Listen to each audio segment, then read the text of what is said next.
கல்வியை பற்றி தனியாக சொல்லும் போது வத்தகுல்லா வயுஅல்லிமுகுமுல்லா, நீங்கள் தக்வா உள்ளவர்களாக இருந்தால் அல்லாஹ் உங்களுக்கு கற்றுத் தருவான், அல்லாஹ் உங்களுக்கு கல்வியை தருவான் என்று அல்லாஹு தஆலா வாக்களிக்கிறான். அதே போன்று இந்த உலகத்தில் ஒரு மனிதனுக்கு கிடைக்கிற மிக பெரும் பாக்கியம் அல்லாஹுடைய மஹப்பத் அவனுக்கு கிடைப்பது. ஒரு மனிதன், இமாம் இப்னுல் கய்யிம் அல் ஜௌஸிய்யா ரஹ்மஹுல்லாஹ் அவர்கள் சொல்லுவார்கள், ஒரு மனிதன் அல்லாஹ்வை நேசிப்பது கடமையாகும்.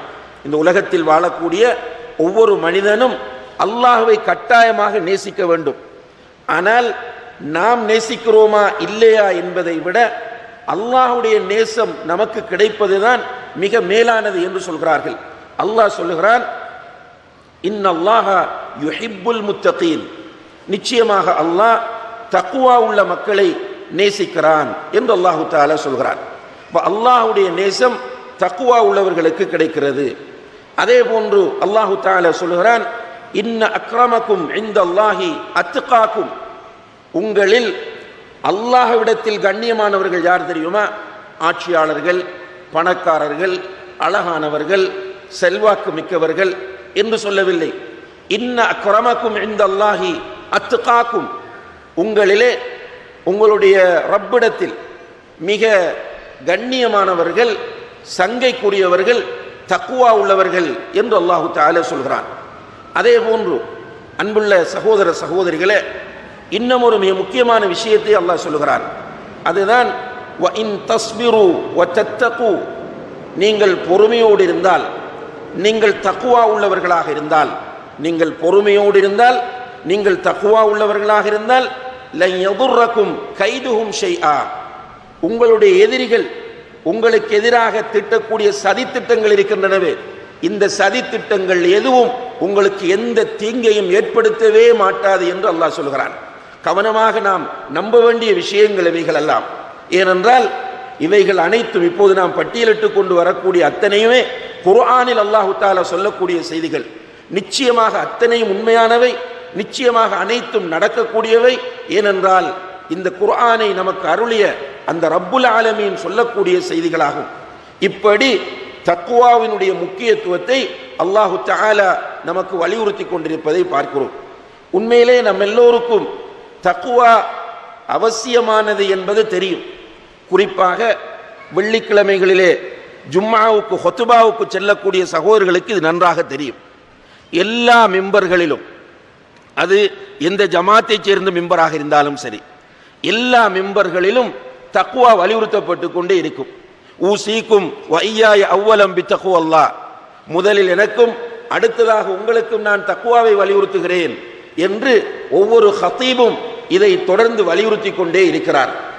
பிரச்சனை என்னவென்றால், கண்ணியத்திற்குரிய சகோதர சகோதரிகளே, இந்த தக்வா நம்மிடம் இருக்கிறதா இல்லையா? தக்வா உள்ளவர்களுக்கு இவ்வளவும் இருக்கிறது. தக்வா உள்ளவர்களுக்கு தான் மறுமையில் வெற்றி இருக்கிறது. தக்வா உள்ளவர்கள் தான் இந்த உலகத்தில் சந்தோஷமாக வாழ முடியும். தக்வா உள்ளவர்களோடு தான் அல்லாஹ் இருக்கிறான் என்றால் நம்முடைய நிலை என்ன? நம்மிடத்திலே தக்வா இருக்கிறதா என்பதை சுயபரிசோதனை செய்ய வேண்டிய ஒரு தேவை நம்மிடத்திலே இருக்கிறது. கண்ணியத்திற்குரிய சகோதர சகோதரிகளே, அல்லாஹு தஆலா தக்வா உள்ள மக்களுக்கு சில பண்புகளை குறிப்பிடுகிறார். அந்த பண்புகளை எடுத்து அவற்றோடு நம்முடைய நிலையை நாம் உரசி பார்த்தால், ஒப்பிட்டு பார்த்தால், நம்மிடம் தக்வா இருக்கிறதா இல்லையா என்பது நமக்கு புரியும். உதாரணமாக அல்லாஹு தஆலா சூரத்து ஆல இம்ரானிலே சொல்லுகிறான், வஸாரிஉ இலா மக்ஃபிரத்தின் மின் ரப்பிக்கும் வ ஜன்னத்தின் அர்துஹா ஸமாவாத்து வல் அர்த், உங்களுடைய ரப்பிடம் இருக்கக்கூடிய மன்னிப்பின்பாலும் வானங்களையும் பூமியையும் விட விசாலமான சுவர்க்கத்தின்பாலும் நீங்கள் ஒருவருக்கொருவர் போட்டி போட்டு விரைந்து வாருங்கள். அல்லாஹுடைய அந்த அருமையான அழைப்பை பாருங்கள். வஸாரிஉ, சுர்ஆ, சுர்ஆ என்ற அந்த வார்த்தையிலிருந்து வந்ததுதான் சாரிஉ என்பது. சாரிஉ என்றால் நீங்கள் ஒருவருக்கொருவர் போட்டி போட்டு விரைந்து வாருங்கள். எங்கே அழைக்கிறான் தெரியுமா விரைந்து வாருங்கள் என்று? மக்ஃபிரத்தின் மின் ரப்பிக்கும், உங்களுடைய ரப்பிடம் தயார் செய்து வைக்கப்பட்டிருக்கிற மக்ஃபிரத் என்ற மன்னிப்பின் பக்கமும். அல்லாஹ்விடத்தில் மக்ஃபிரத் என்பது இருக்கிறது. உங்களுடைய ரப்பு கஃபூர், மன்னிக்க கூடியவனாக இருக்கிறான். உங்களுடைய ரப் கஃபார், அதிகமாக மன்னிக்க கூடியவனாக இருக்கிறான். உங்களுடைய ரப் காஃபிருத்தம், பாவங்களை மன்னிப்பவனாக இருக்கிறான். எனவே உங்களுடைய ரப்பிடம் இருக்கிற பாவ மன்னிப்பின் பாலும் வஜன்னத்தின், வானங்களையும் பூமியையும் விட விசாலமான அந்த சுவர்க்கத்தின் பக்கமும் நீங்கள் விரைந்து வாருங்கள். இந்த சுவர்க்கம் யாருக்கு தயார் செய்யப்பட்டிருக்கிறது தெரியுமா? உஇத்தத் லில் முத்தகீன், தக்வா உள்ளவர்களுக்கு தான் தயார் செய்யப்பட்டிருக்கிறது. தக்வா உள்ளவர்களுக்கு தான் வானங்களையும் பூமியையும் விட விசாலமான அந்த சுவர்க்கம் தயார் செய்யப்பட்டிருக்கிறது. இப்ப தக்வா உள்ளவர்கள் என்றால் யார்? அல்லாஹு தஆலா சொல்கிறான், அல்லதீன யுன்ஃபிகூன ஃபிஸ் ஸர்ராஇ வத்-தர்ரா, இன்பமான சந்தோஷமான கஷ்டமான நிலையிலும் செலவு செய்வார்கள். தக்வா இருக்கிற மக்கள் சந்தோஷமான நிலையிலும் செலவு செய்வார்கள், கஷ்டமான நிலையிலும் செலவு செய்வார்கள். அதாவது தக்வா உள்ள மக்களிடத்தில் உறுதியான நம்பிக்கை இருக்கும் என்னவென்றால், சூரத்துல் பக்ராவிலே அல்லாஹ் சொல்கிறான், வமிம்மா ரஸக்னாஹும் யுன்ஃபிகூன், அலிஃப் லாம் மீம் ஸாலிகல் கிதாப் லா ரைப ஃபீ ஹுதல் லில் முத்தகீன். அலிஃப் லாம் மீம், இதுதான் வேதம், லா ரைப ஃபீஹி, இதிலே எந்த சந்தேகமும் கிடையாது, ஹுதல் லில் முத்தகீன், அது தக்வா உள்ளவர்களுக்கு வழிகாட்டும் என்று சொல்லிக் கொண்டு வரும்போது, வமிம்மா ரஸக்னாஹும் யுன்ஃபிகூன், நாம் அவர்களுக்கு கொடுத்ததிலிருந்து அவர்கள் செலவு செய்வார்கள். இப்ப தக்வா உள்ள மக்கள் பொருளாதாரத்தை பற்றிய ஒரு முக்கியமான அடிப்படையை ஈமான் கொண்டிருப்பார்கள். தக்வா உள்ள மக்களுக்கு தான் இந்த அடிப்படை புரியும், மற்ற மக்களுக்கு இது புரியாது. என்ன அடிப்படை என்று கேட்டால், இந்த உலகத்தில் இருக்கிற அனைத்து பொருளாதாரத்திற்கும் உண்மையான சொந்தக்காரன் அல்லாஹ். வமிம்மா ரஸக்னாஹும், நாம் அவர்களுக்கு கொடுத்ததிலிருந்து. இன்னும் பல இடங்களிலே சொல்லும் போது வமிம்மா ரஸக்னாகும், நாம் உங்களுக்கு தந்ததிலிருந்து. கண்ணியத்திற்குரிய சகோதர சகோதரிகளே, இஸ்லாம் சொல்லுகிற பொருளியல் கோட்பாடு இதுதான். நம்மிடம் இருக்கிற பொருளாதாரம் உண்மையில் நமக்கு சொந்தமானது கிடையாது. இந்த பொருளாதாரத்தை அல்லாஹ் அவன் நாடியவர்களிடம் கொடுக்கிறான், நாடியவர்களுக்கு கொடுக்காமல் இருக்கிறான். இரண்டினுடைய நோக்கமும் சோதனை தான். இன்றைக்கு நம்முடைய பொருளாதாரம் கொடுக்கப்படாமல் இருக்கிற மக்கள் என்ன நினைக்கிறார்கள் தெரியுமா? என்னை வறுமையில் போட்டு அல்லாஹ் சோதிக்கிறான். கொடுத்தவர்களுக்குத்தான் அல்லாஹ் திரும்ப திரும்ப கொடுக்கிறான். அதாவது பொருளாதாரம் கொடுக்கப்பட்டவர்களுக்கு சோதனை கிடையாது, பொருளாதாரம் இல்லாமல் இருக்கிறவர்களுக்குத்தான் சோதனை என்று மக்கள் நினைத்துக் கொண்டிருக்கிறோம். ஆனால் அல்லாஹ் இரண்டுமே சோதனை என்று சொல்கிறான்.